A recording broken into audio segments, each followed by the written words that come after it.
Okay, great. Thanks. Can I have the next slide, please?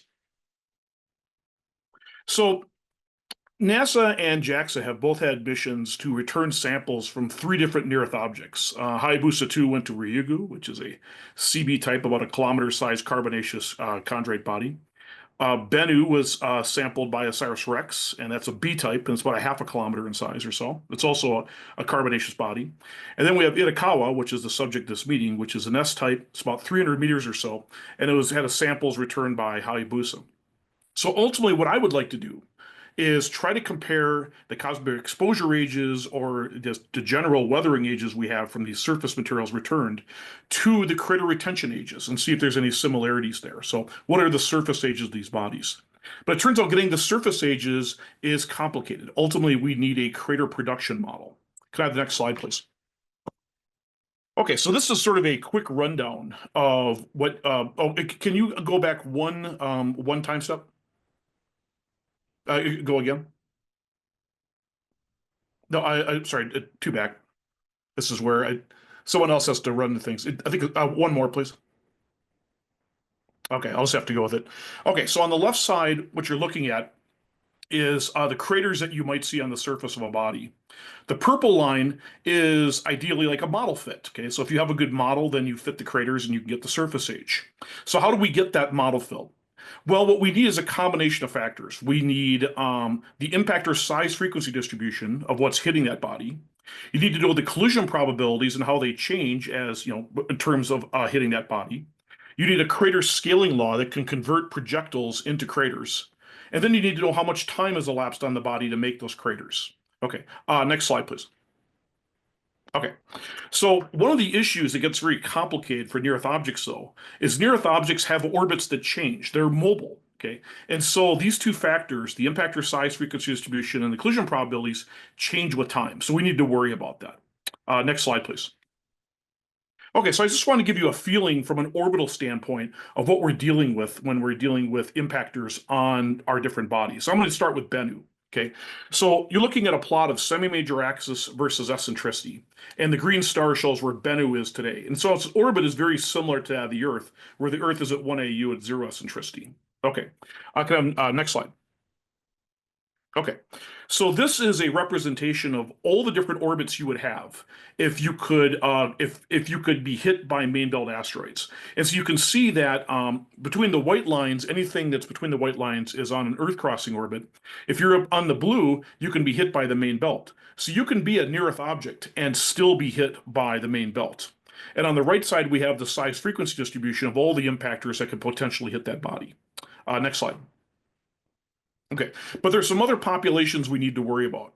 There's a population of what I'm going to call the Mars crossers. These are objects on solely Mars crossing orbits, which can hit near-Earth objects and other main belt bodies. And so you can see some of these objects can hit Bennu today, but their size frequency distribution is much smaller. So the rate of impacts on Bennu is smaller, but still this population is about 6 times larger than the near-Earth object population. Next slide. Okay.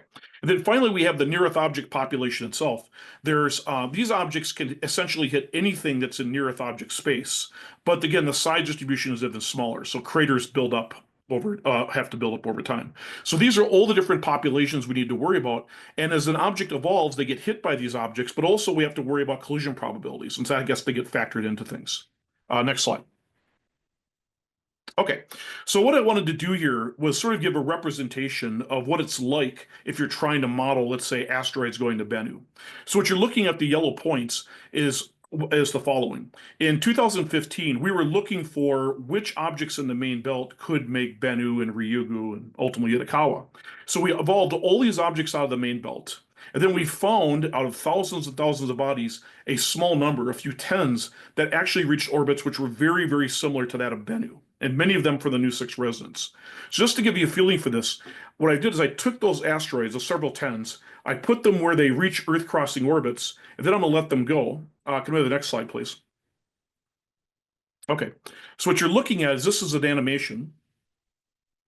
No. Okay. So my animation is not working, unfortunately. So this animation should be showing by the way, is this a PDF?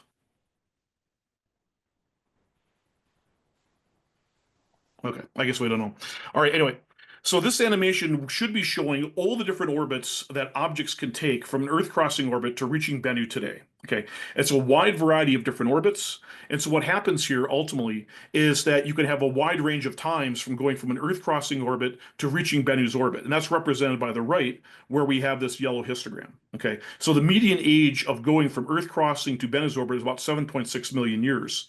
And so that's going to be an interesting number, and we're going to come back to this. Next slide, please.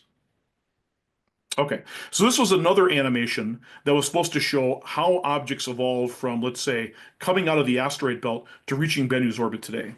What we can do is combine this with a collisional evolution model where we're having objects hit Bennu as they evolve, and we're accounting for all these different impactor populations. Okay, we're also accounting for the fact that at small craters, there's a lot of crater erasure taking place, and so we're getting rid of small craters as we evolve along. It's a shame you can't see the movie, but that's the way it is. So we're using a crater scaling law from Tatsumi and Sujita from 2018 or so. And ultimately, when we get a best fit between our model and the crater history, we can use that to get a surface age. Next slide, please. Okay, so this is an example of all the of the 70 or so bodies that we had in our test bodies suite that were reaching Bennu's orbit. This is what their size distribution looked like at different times when they actually reached there. Okay, so all of these sort of tell us, this best fit size frequency distribution gives us an idea of when we're getting the age of Bennu. Next slide. Okay. And what this shows in the blue histogram, this shows the all the different ages you get from those different size distributions with all the different orbits. Okay, so what you can see here in light blue is that there's a wide range of possible surface ages. And at the moment, we have no idea which one of these surface ages is correct. Any one of them could work according to the cratering history, okay? Because we don't know the orbital evolution of Bennu. In purple, I've taken the cosmic ray exposure ages we have from the return samples we have so far from OSIRIS-REx. The oldest of those samples is about 6 million years. Okay, so you can see that the 6 million year age is fairly consistent with where you might have a peak where the Bennu's surface age might be. Okay, so and that's very interesting. Okay, next slide, please. Okay, we can do the same thing for Ryugu. Okay, so Ryugu, we have the size frequency distributions of its observed craters. And again, these are on the order of about 70 or so different test body orbits that reach Ryugu from different places in the main belt.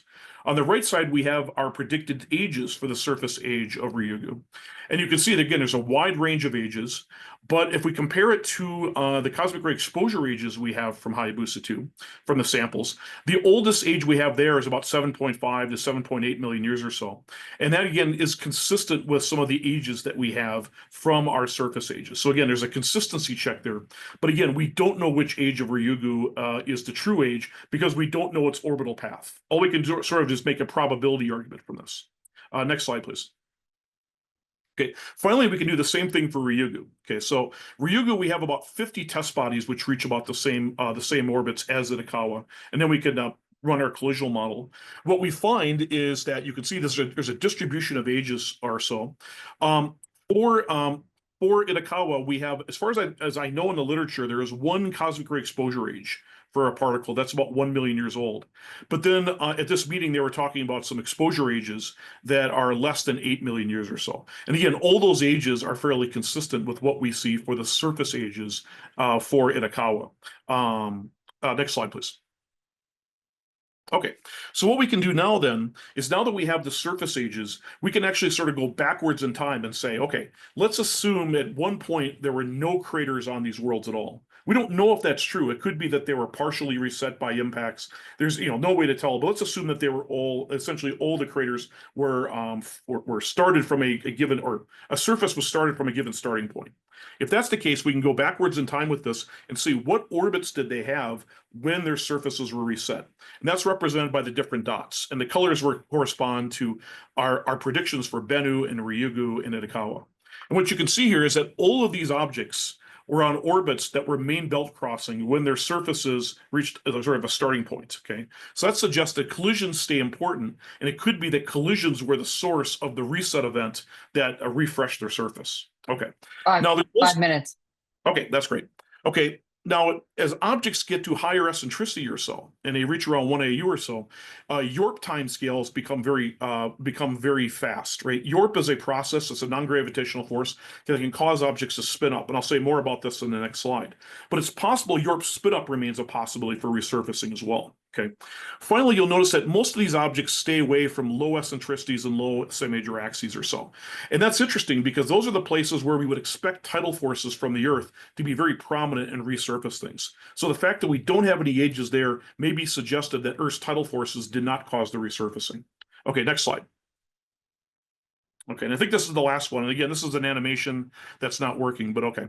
So what we have here is that collisions can reset things, but also what we have is that Yorp spin up time scales of can reach just a few million years, and these can also cause landslides to erase craters.